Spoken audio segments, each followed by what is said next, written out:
खरीदना है तो पहले परचेस ऑर्डर बनानी पड़ेगी, तभी हम आएंगे।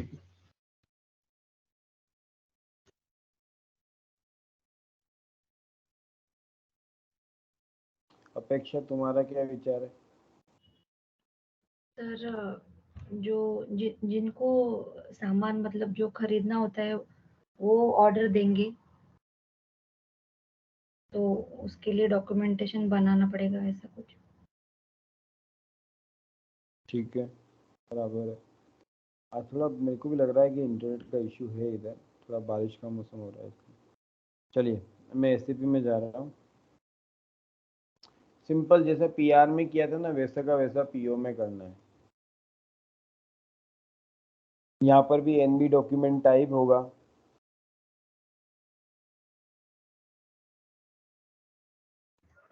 आपकी वॉइस आ रही नहीं? मैं बोल ही नहीं रहा हूँ। अच्छा,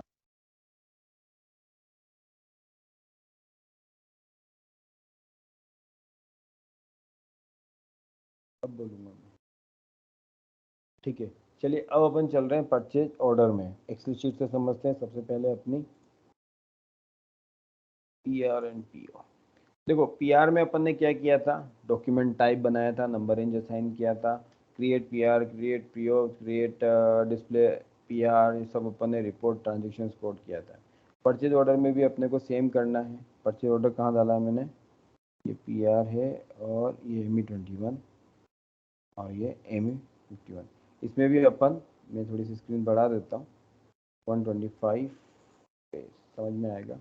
देखो यहाँ पर भी अपन डॉक्यूमेंट टाइप बनाएंगे, एनबी से डॉक्यूमेंट टाइप कॉपी करेंगे, नंबर रेंज बनाएंगे, ठीक है, नंबर रेंज को असाइनमेंट करेंगे, ME21 में पीओ बनाएंगे, ME22 में चेंज पीओ करेंगे और ME23 में डिस्प्ले पीओ परचेज ऑर्डर करेंगे और ME2N जो है वो रिपोर्ट ट्रांजेक्शन कोड है। एक बार गोविंद रीड करना है ये पूरा part. Selected partner, sir. Document type NB standard. Number ranges, assign number ranges. ME21N create PO, ME22N min PO, ME23N display PO, and ME2N report. Very nice, read करो Avinash.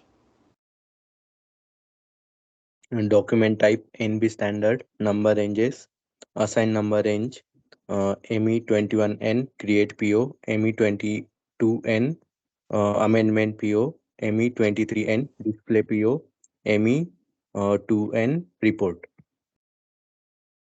Very nice, तो ये process होगा और इस process को अपन SCP में। सबसे पहले चलते हैं परचेज ऑर्डर में।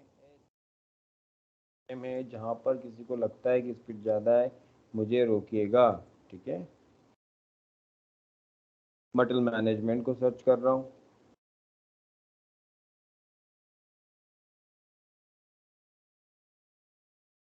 मटेरियल मैनेज के बाद के जा रहा हूँ परचेजिंग में, परचेजिंग के बाद में जा रहा हूँ परचेज ऑर्डर में।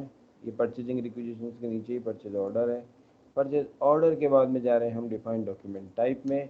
एनबी से करेंगे कॉपी, डिलीट नहीं मारते कोई एमबी को, है ना, आप लोगों ने बहुत बार किया है। एनबी से कॉपी किया, ये कॉपी बटन को दबाया और अपन दे देते हैं यहाँ पर, इसको नाम क्या दे दें, इसको कुछ पहले वहाँ पे Z12B दिया था अपन ने, किसको, पीआर को, यहाँ पे Z12C दे देते हैं परचेज ऑर्डर को, ठीक है। डिस्क्रिप्शन आपके हिसाब से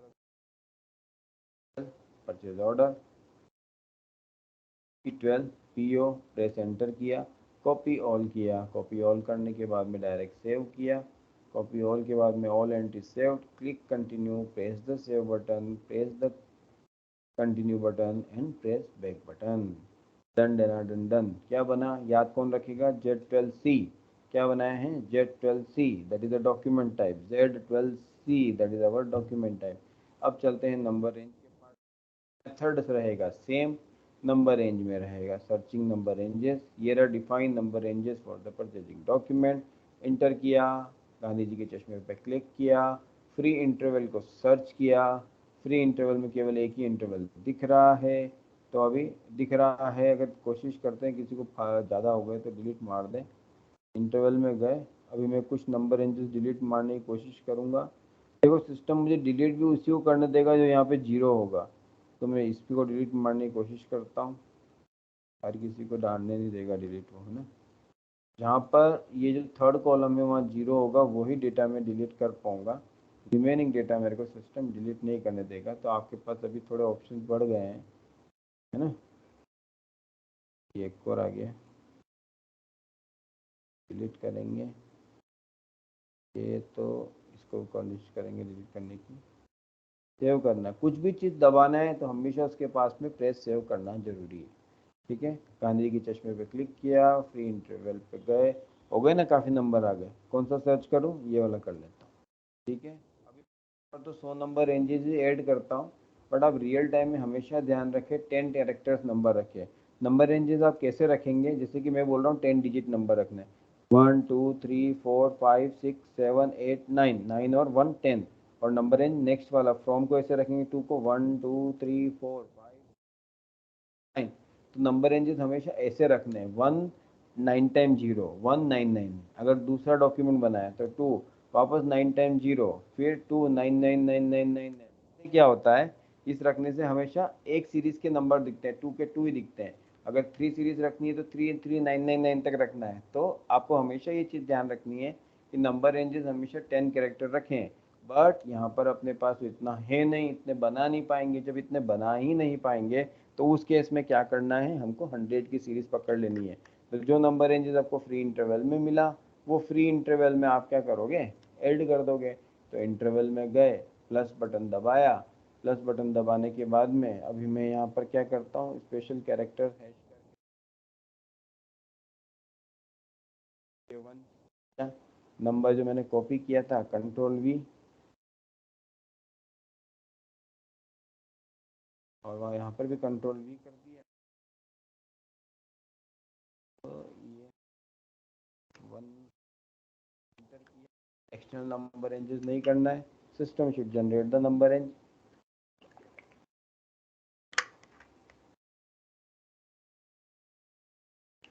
प्रेस किया इंटर, क्लिक किया सेव बटन, सेव होने नहीं दे रहा है क्या, क्या बोल रहा है,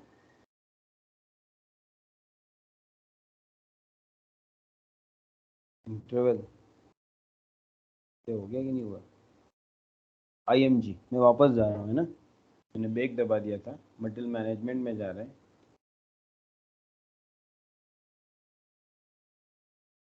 परचेजिंग में जा रहा हूँ, परचेज ऑर्डर में जा रहा हूँ। पाथ सबको पूछूंगा, दिमाग को एक्टिव रखें। परचेज ऑर्डर,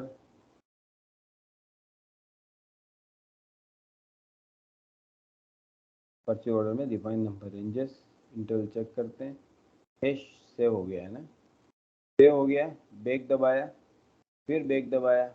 अब यहाँ पे डिफाइन डॉक्यूमेंट टाइप में गए, डिफाइन डॉक्यूमेंट टाइप कौन सा बनाया था, कौन बोलेगा, अविनाश कौन सा डॉक्यूमेंट टाइप बनाया मैंने,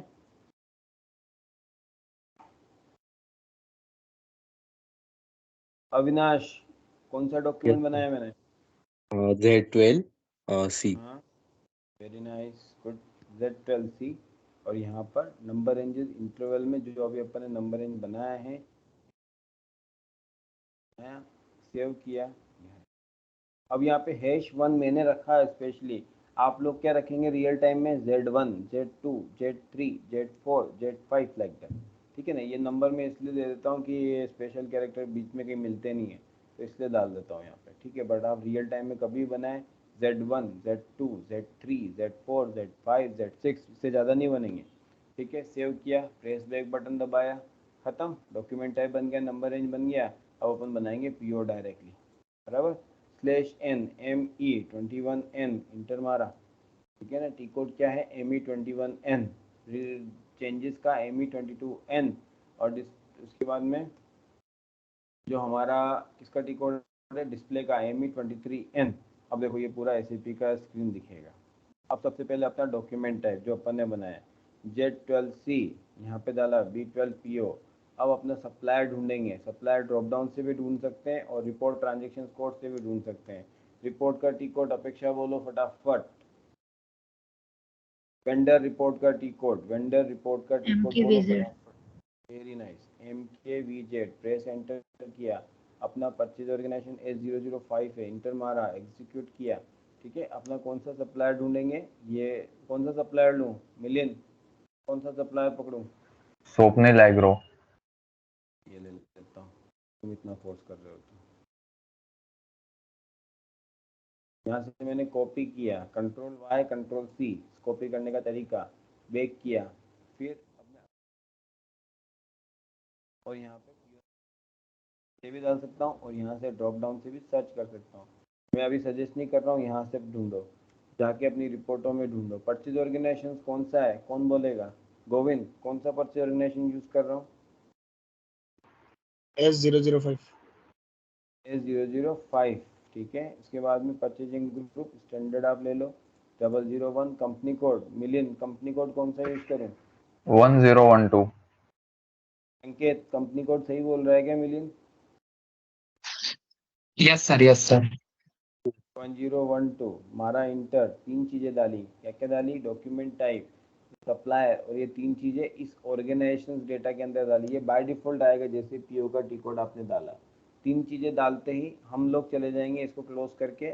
हेडर है, आइटम है और आइटम ओवरव्यू। जैसे पीआर में तीन थे, हेडर में, इसमें पीओ में भी तीन है। पीआर में जैसे तीन लेवल थे, वैसे पीओ में भी तीन लेवल है। हेडर लेवल पे डेटा क्या क्या भरा, एक बार बोलना, कौन बोलेगा? संकेत बोलो, कौन कौन सा डेटा डाला? सर परचेस ऑर्डर डाली, परचेस ग्रुप डाला, कंपनी कोड डाला और सप्लायर डाला।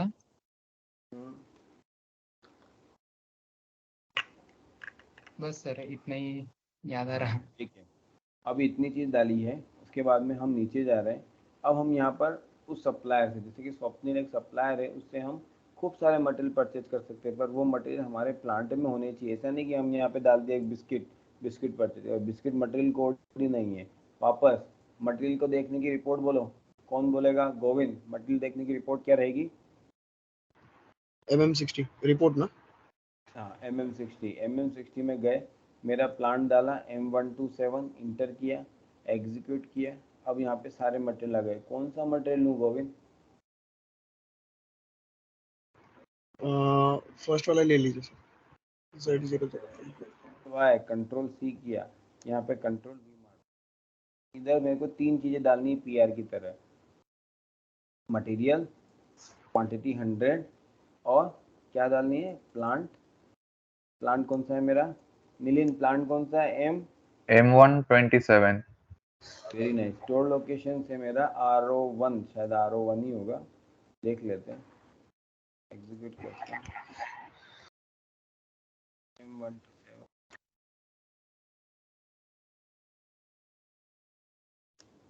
करेंगे बंद, यहाँ पर डालेंगे कौन सा हमारा प्लांट था, प्रेस एंटर करेंगे।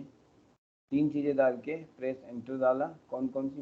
ऊपर तीन चीज़ें डाल के एंटर मारा, नीचे भी तीन चीज़ें, मटेरियल, क्वांटिटी, प्राइस हमारी कहाँ से उठ के आई है? इन्फो रिकॉर्ड से उठ के आई है।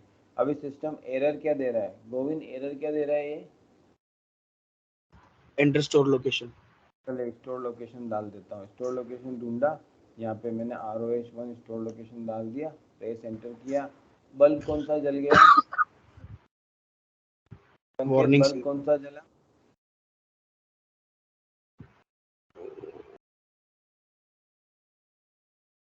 संकेत, यस सर।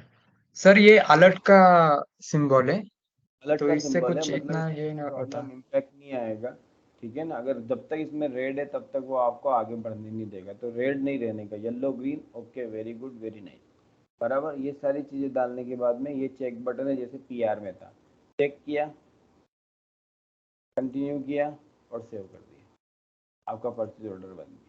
अल्लाह, जैसा पीआर था वैसे पीओ था, बट पीआर में प्राइस नहीं होता है, पीओ में प्राइस होता है। एरर, सॉरी, डिफरेंस, पीआर में प्राइस नहीं होता है, वो प्राइस हम नेग्लिजिबल प्राइस डालते हैं, बट पीओ के अंदर जो हमारा प्राइस इन्फो रिकॉर्ड से कूद के आया था, तो प्राइस अपना डालेंगे, वो अभी और डिटेल में बात करेंगे उसके लिए, ठीक है ना। पीआर में प्राइस नहीं डालते हैं, पीओ के अंदर प्राइस डालते हैं। अब हमको करना है इसको अमेंडमेंट। अमेंडमेंट करने के लिए टी कोड बोलो, मिलियन टी कोड बोलना। ME22।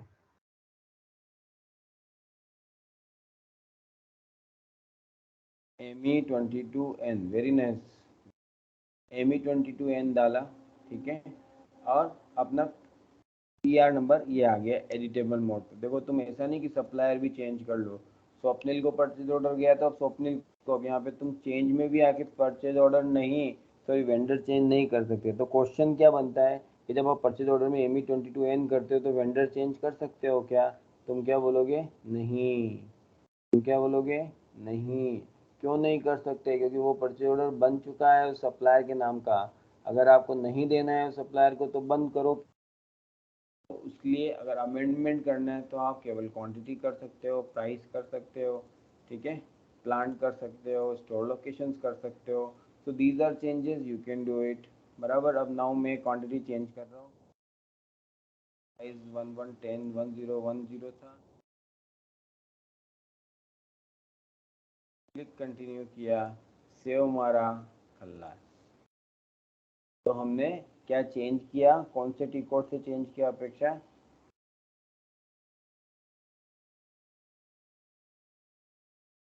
ME22 से। बराबर। अभी आगे बढ़ते हैं, ME23N करते हैं, फिर डिस्प्ले करें। डिस्प्ले, एसएपी ने हमको 3 ट्रांजेक्शन कोड क्यों दे रखे हैं मिलिन? Yes sir. एसएपी ने एक ही प्रोसेस के 3 टी कोड क्यों दिए? अलग अलग फील्ड के लिए। अलग अलग फील्ड के लिए मतलब एक ही टी कोड दे सकता था ना, इतना बड़ा हाँ एसएपी एक ही टी कोड दे देता तो काम चल जाता। 3 टी कोड, उसी में बटन दे देता है, एक में चेंज बटन दे देता है, एक में डिस्प्ले बटन दे देता, तो हो जाता काम। फिर भी 3 टी कोड दिए हुए क्यों? लेकिन कुछ समझ रोबिन, में नहीं आ रहा सर। एक परचेज ऑर्डर है, परचेज ऑर्डर का नाम है, पर टी कोड 3 है, क्यों ऐसा?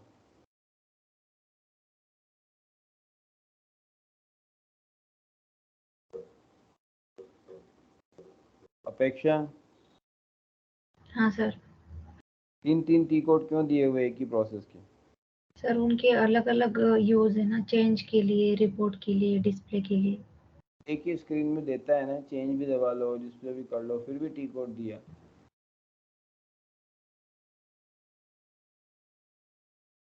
जितेश,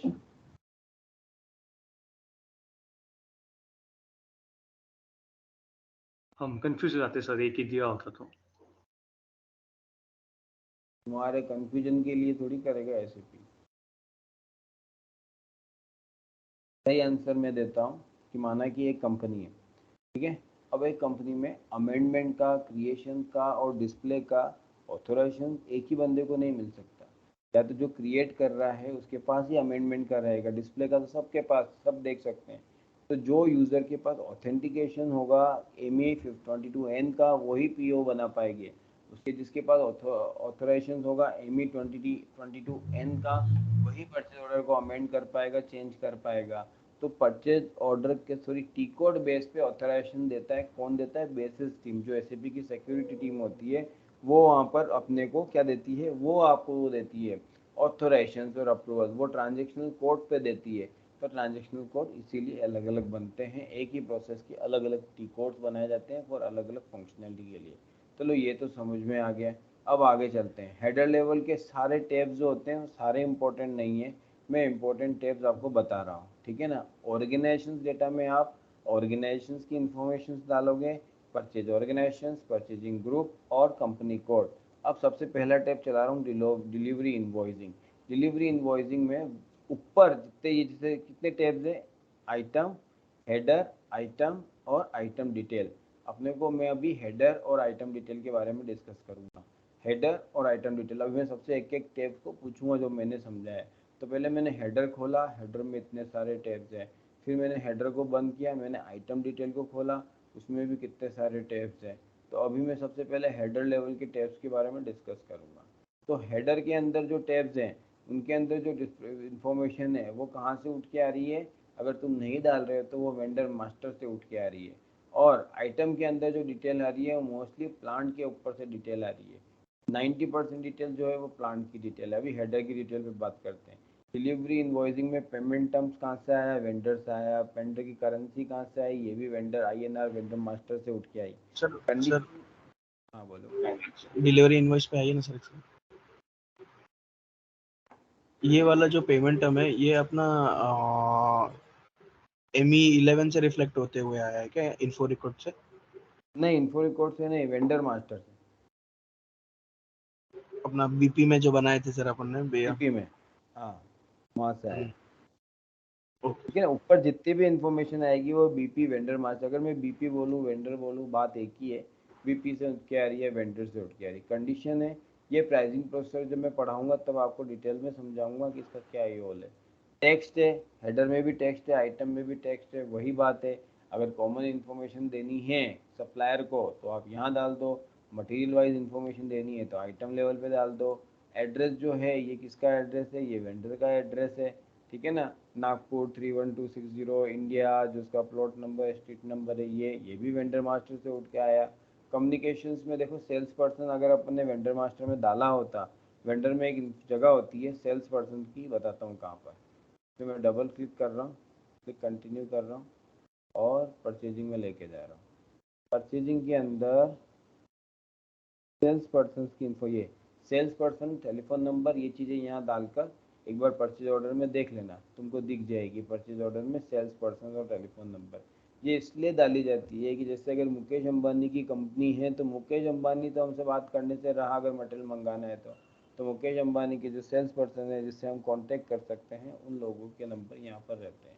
ठीक है। उसके बाद में एडिशनल डेटा है, एडिशनल डेटा में आपको कुछ करना नहीं है। ऑर्गेनाइजेशन डेटा है वो मेन है, ये हमेशा बाय डिफ़ॉल्ट जैसे ME21N करते हो ये फील्ड आ जाता है। तो परचेज ऑर्गेनाइजेशन डाला, परचेजिंग ग्रुप डाला और कंपनी कोड डाला। स्टेटस में ये बता रहा है कि ये ऑर्डर 120 क्वांटिटी का 120 क्वांटिटी का बना है, पर अभी डिलीवर जो हुआ है वो 0 हुआ है, मतलब गुड रिसीव अभी तक नहीं हुआ है। इनवॉइसिंग ये भी 0 है। ठीक है। स्टिल टू बी डिलीवर्ड 120 आपका डिलीवर्ड होना बाकी है और डाउन पेमेंट कुछ हुआ ही नहीं है। तो अभी केवल ये स्टेटस बता रहा है, तो हमेशा स्टेटस पे जाके आप देख सकते हो। उसके बाद में ये फील्ड इतने इम्पोर्टेंट नहीं है, तो सबसे पहले delivery invoice, condition, text, address, communication, additional data, organisation data and status ये मैंने बता दिए हैं। अब मैं जा रहा हूँ इसको बंद करके आइटम डिटेल लेवल पे। तो सबसे सर पहला एक मेरा मिनट, सर एक मिनट फिर से हेडर पे आइए, डिलीवरी इनवॉइस पे आइए सर। डिलीवरी इनवॉइस पे है। सर ये जो पेमेंट टर्म 001 है ना, और वो जो पेजेस दिखा रहा है साइड पे उसके ऊपर क्लिक करें। पेजेस का हाँ नहीं, 001 के बगल में जो ऑप्शन, हाँ ड्रॉप ये वाला, डाउन।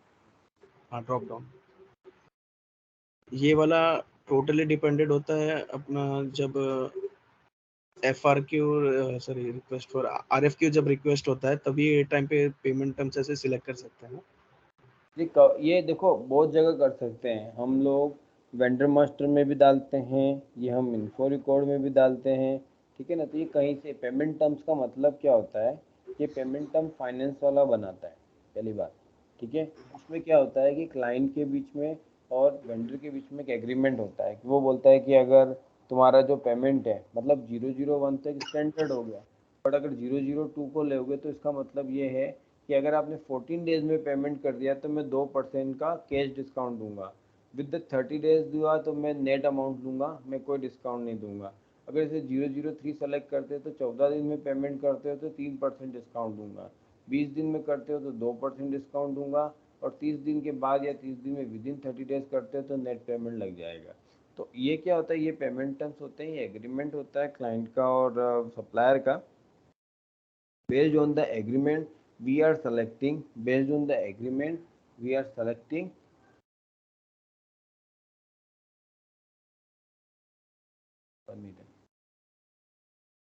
हाँ, based on the payment terms we are selecting the, so based on the agreement we are selecting a payment terms। so payment terms जो है ये पेमेंट के ऊपर होता है कि ये जो सप्लायर का एग्रीमेंट है कि अगर हम उससे मटेरियल खरीद रहे हैं तो सप्लायर बोल रहा है कि अगर 14 दिन में पेमेंट 14 दिन में अगर पेमेंट कर दिया तो 3% कैश डिस्काउंट दूंगा, 14 दिन के बाद करोगे तो भाई मैं आपको कोई डिस्काउंट देने वाला हूँ नहीं। ये सारी चीज़ें पेमेंट टर्म से कंट्रोल होती है और अभी हम स्टैंडर्ड पेमेंट टर्म यूज़ कर रहे हैं। वेंडर का अपना अपना पेमेंट टर्म्स होगा, ये आपको फाइनेंस वाला बता देगा और वो वाला पेमेंट टर्म्स आप वेंडर मास्टर में डाल देना। अब चलते हैं हम आइटम ओवरव्यू के बाद में, इसको बंद करते हैं और आइटम डिटेल्स में चलते हैं। आइटम डिटेल में देखो सारी टैब्स को एक बार देखना है। अगर मैं इसको बड़ा करूँ तो यहाँ पे एक बटन होता है लास्ट में, तो तुम्हारे को सारे टैब्स दिख जाएंगे, ठीक है। ऐसा ही मटेरियल मास्टर में भी होता है, ऐसा ही आपको सब जगह मिल जाए। जहाँ बहुत सारे टैब्स है तो लास्ट कोने में एक क्लोज बटन होता है, उस पर क्लिक करोगे आपको सारे टैब दिख जाएंगे। अभी आप कहाँ हो वो भी बता देगा, कंडीशन के अंदर हो। ये काला डॉट आपको ये बता रहा है कि आप कंडीशंस के अंदर हो। तो मटेरियल डेटा में गए, मटेरियल डेटा में देखो, अब मैंने बोला था कि यहाँ पे जितनी भी इंफॉर्मेशन आएगी या तो वो प्लांट से उठ के आएगी या मटेरियल से उठ के आएगी, मटेरियल मास्टर से उठ के आएगी, या तो प्लांट से उठ के आएगी या मटेरियल मास्टर से उठ के आएगी। देखो मटेरियल ग्रुप मटेरियल डेटा में आ गया, क्वांटिटी अब 120 क्वांटिटी आप परचेज कर रहे हो तो 1 क्वांटिटी आ गया। नेट वेट और ग्रोस वेट जो है वो मटेरियल मास्टर से आ गया कि इसकी नेट वेट और ग्रोस वेट क्या है, ठीक है। आपने पर केजी पे डाला हुआ है, अगर आपने 120 डाला है तो 120 मल्टीप्लाई 95 तो 11,400 हो गया। यहाँ पे 120 मल्टीप्लाई 100 तो यहाँ 12,000 हो गया, ठीक है। उसके बाद में हम चलेंगे डिलीवरी शेड्यूल, मतलब अब ये मटेरियल कब तक डिलीवर्ड कर दोगे। डिलीवर्ड का सीधा सा कॉन्सेप्ट है कि आज अपनी तारीख क्या है 7 तारीख, और हम कह रहे हैं कि 11 तारीख तक मटेरियल आ जाएगा, क्योंकि हमने जो इन्फो रिकॉर्ड में प्लान डिलीवरी टाइम डाला है इस मटेरियल का वो 5 या 6 दिन डाला है। तो सिस्टम क्या करेगा 5 दिन प्लस करके आपको उसकी एस्टिमेट डिलीवरी डेट बता देगा कि ये मटेरियल इतने टाइम में डिलीवर्ड हो जाएगा। डिलीवरी शेड्यूल तो हो गया, अब डिलीवरी आता है। देखो डिलीवरी में सबसे ज़्यादा इंपॉर्टेंट होता है good receive, GR non validated and delivery completed. तो इस गुड रिसीव का मतलब ये बताना चाह रहा है कि इस मटेरियल का गुड रिसीव होगा और उसके बाद में इन्वॉइसिंग जनरेट होगी। डिलीवरी कंप्लीटेड चेकबॉक्स क्या है, अगर मैं इसको चेंज मोड पे एक्टिव करता हूँ और आपने इसको डिलीवरी कंप्लीटेड कर दिया, देखिए परचेज ऑर्डर कंपनी के लिए बहुत इंपॉर्टेंट और बहुत वैल्यूबल होते हैं। कि जैसे कि मैंने परचेज ऑर्डर बनाया 100 क्वांटिटी का, गुड रिसीव किया 50 क्वांटिटी का, ठीक है ना। अब मेरा 50 क्वांटिटी का इन्वॉइस, जैसे 120 क्वांटिटी और 60 का मैंने गुड रिसीव कर लिया, मतलब 60 मुझे फिजिकली मटेरियल सिस्टम में भी रिसीव हो गया और फिजिकली भी रिसीव हो गया। अब बच रहा है मेरा 60 क्वांटिटी। तो 60 क्वांटिटी के केस में मेरे को अगर इस वेंडर से मटेरियल अब नहीं परचेज करना है फ्यूचर में, अगर मैंने डिलीवरी कंप्लीटेड कर दिया है, डिलीवरी टैब में डिलीवरी कंप्लीटेड, डिलीवरी टैब में डिलीवरी कंप्लीटेड अगर मैंने कर दिया है तो उस केस में ये PO क्लोज माना जाएगा। In future if you want to same material procure from this supplier, I need to create a next one, new one purchase order. This PO system by system forcefully we have closed. तो हमने delivery completed जो है करके इस PO को forcefully close कर दिया है। इनवॉइस में ये बता रहा है कि GR बेस्ड IV चेक होगा और इनवॉइस रिसिप्ट होगा। क्वेश्चंस लिखिए अपने लास्ट पेजेस में, what is the difference between two way check and 3 way check, what is the difference between the 2 way check and 3 way check. देखिए GR based IV जो आया है ये वेंडर मास्टर से उठ के आया है, GR based IV vendor master से उठ के आया है। 2 वे चेक का मतलब होता है, आंसर भी ऐसे ही देना है, what is the means of the 2 way check and 3 way check, what is the difference between the 2 way check and 3 way check। तो this type they will ask the questions। तो 2 way check का मतलब होता है कि purchase order तो 100 quantity का हुआ और गुड रिसीव 50 क्वांटिटी का हुआ, पर सिस्टम ने जब इन्वॉइस किया केवल परचेज ऑर्डर की क्वांटिटी को देखा। बट 3 वे चेक में क्या होता है, PO किया 100, गुड रिसीव किया 50, तो इन्वॉइसिंग आपको 100 का बनाने नहीं देगा, 50 का ही बनाने देगा। क्यों, यहाँ पे 3 वे चेक है। तो 3 वे चेक का मतलब GR बेस्ड IV चेक है। GR बेस्ड IV का मतलब है कि इस PO के बाद में GR बनेगा, GR के बाद में IV बनेगा, मतलब इनवॉइस वेरिफिकेशन होगा, ठीक है। कंडीशंस, ये प्राइसिंग प्रोसेसर है, डिटेल में मैं आपको प्राइसिंग प्रोसेसर के अंदर सर तो एक्सप्लेन कर दूँ। तो जो 2 वे चेक में है, अभी फॉर एग्जांपल 120 पीसेस आया, 120 नॉस आया, तो 120 नॉस में से वो खाली चेक करेगा कि 120 है या नहीं, इतना ही। Right. नहीं, वो कुछ भी चेक नहीं करेगा। वो इन्वॉइसिंग में, जैसे अगर मैंने इन्वॉइस बनाया 120 क्वांटिटी का, ठीक है, और सप्लायर ने इन्वॉइसिंग मेरे को 120 का दिया तो फटाफट बनाने देगा इन्वॉइस। वो चेक नहीं करेगा कि ये 120 आया है नहीं आया है, गुड रिसीव किया है नहीं किया, ये हो गया 2 वे चेक। मतलब सिस्टम इन्वॉइस करते वक्त केवल परचेज ऑर्डर को देख रहा है। बट 3 वे चेक में क्या होगा कि कि सिस्टम पीओ को तो देखेगा 120 क्वांटिटी पर गुड रिसीव तो 60 का हुआ है, तो इनवॉइसिंग आपको केवल 60 का बनाने देगा, not more than that the GR quantity. उसके लिए जीआर क्वांटिटी मेन हो जाएगी। अगर सर, तो सप्लायर ने गलती से ये जो 120 क्वांटिटी का इनवॉइस भेज दिया तो उस केस में हम सप्लायर को इंसिस्ट करेंगे, उनसे रिक्वेस्ट करेंगे कि बाबा हमारे यहाँ वैसे भी इम्प्लीमेंटेशन हो चुका है, अब हम जीआर क्वांटिटी से ज़्यादा का इनवॉइस एक्सेप्ट नहीं करेंगे। राइट सर, लेकिन इसमें कैसा है कि फॉर एग्जांपल जो मतलब टू वे चेक जो पीओ का क्वांटिटी बना है वही डायरेक्टली लेगा, राइट? कहाँ पर, किसमें? टू वे चेक में? फॉर एग्जांपल जब जीआरएन करेगा, जब गुड रिसीविंग करेगा इसका, तो टू वे अगर सिर्फ ओनली टू वे चेक है तो जो पीओ का क्वांटिटी रिफ्लेक्ट हो रहा है वही लेगा, राइट? कोई चेंजेस नहीं ये करने देखो, देगा। पीओ से अगर अपन जीआर बनाते हैं ना, तो जीआर में ना आपको है ना बस केवल क्वांटिटी के साथ फेरबदल करने का मौका दिया जाता है। जैसे पीओ आपने बनाया है 120 क्वांटिटी का, तो जीआर आपका 120 का बना सकते हो, 110 का बना सकते हो, 60 का बना सकते हो, बट 120 से ज़्यादा का गुड रिसीव आप नहीं कर सकते, क्योंकि आप पीओ बना रहे हो विद रेफरेंस परचेज ऑर्डर। तो वो सर आप ये टू वे चेक हो गया कि थ्री वे चेक हो गया?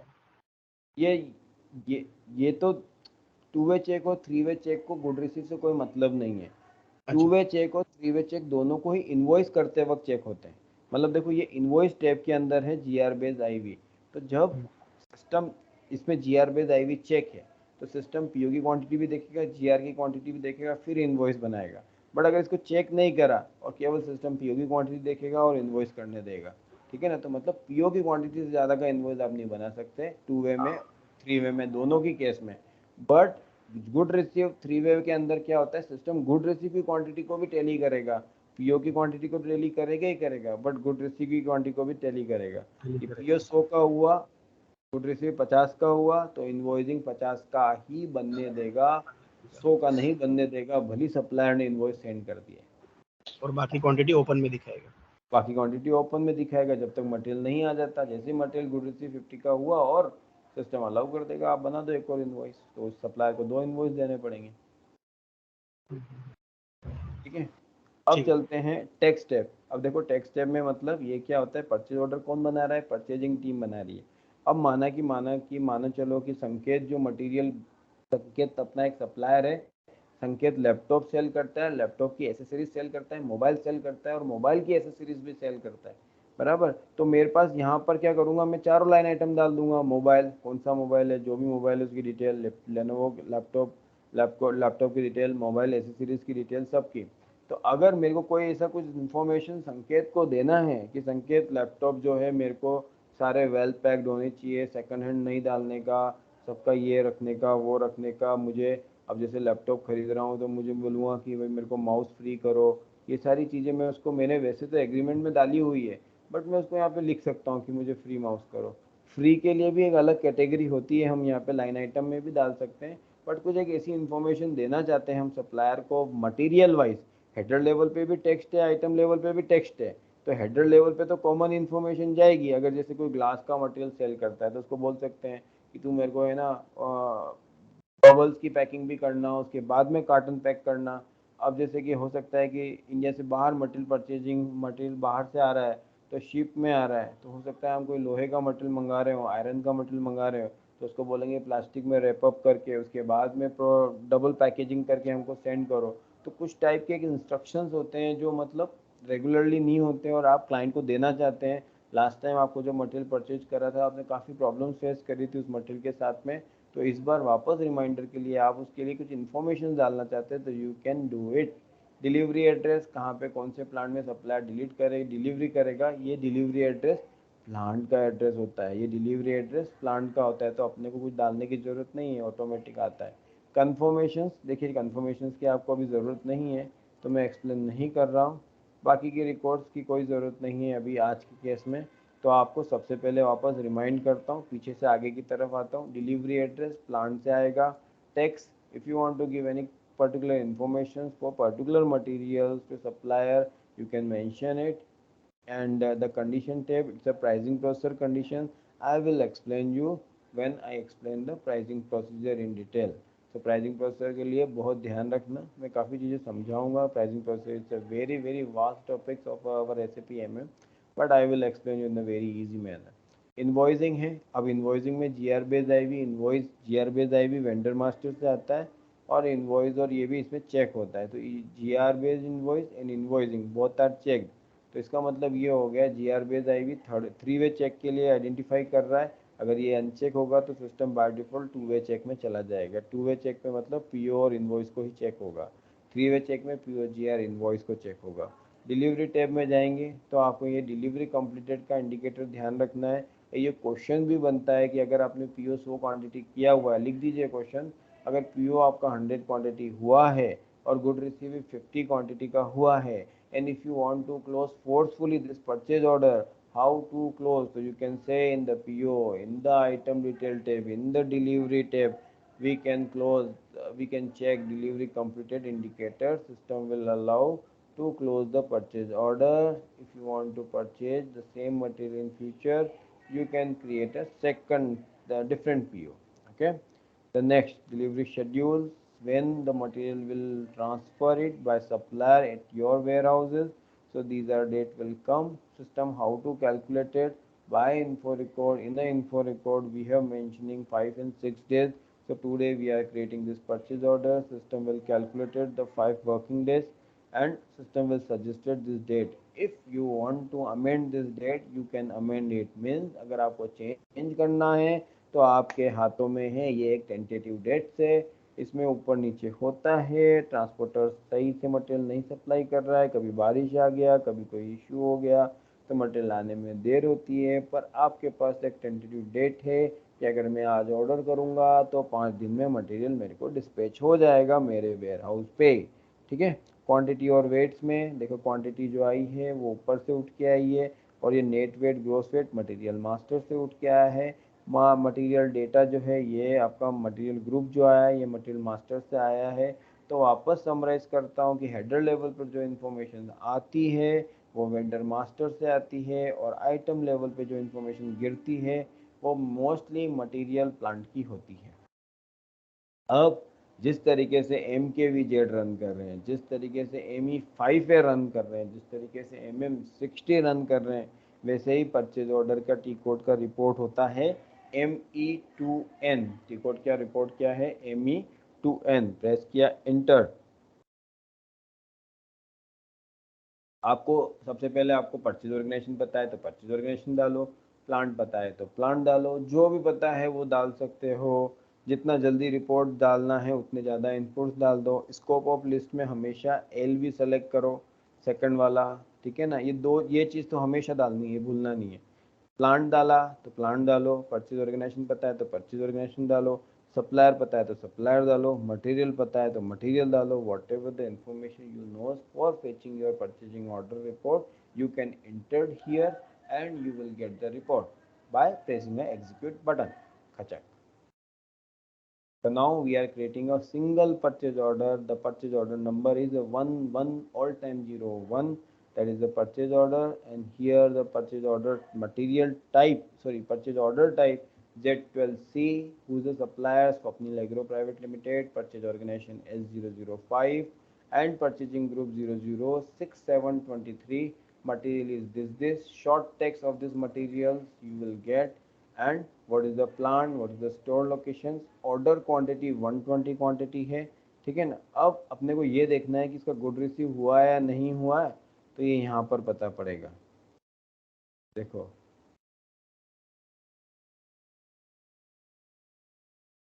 ये वाले क्वेश्चन में स्टिल टू बी डिलीवर्ड मतलब अभी तक कितना डिलीवर्ड करना बाकी है, तो 120 बाकी है, तो 120 इसकी वैल्यू कितनी है, अपन ने शायद 120 जो भी रखी थी तो वो मल्टीप्लाई करके वैल्यू दिखा रहा है। स्टिल टू बी इनवॉइसिंग पूरा बाकी है।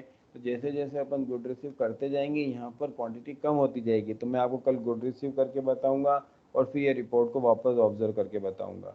तो इस रिपोर्ट में अपने यहाँ क्वांटिटी आपकी कम होती चली जाएगी। स्टिल टू बी डिलीवर्ड मतलब अब तक कितना बाकी है, ये कॉलम इसको ये बताता है। तो ये ऑब्जर्वेशंस करनी है आपको इस रिपोर्ट की।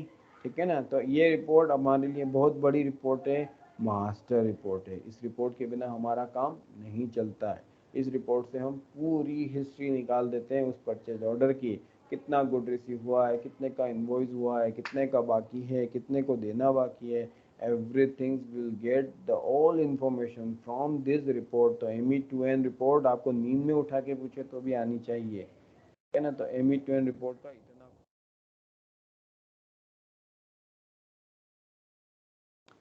तो आपका आज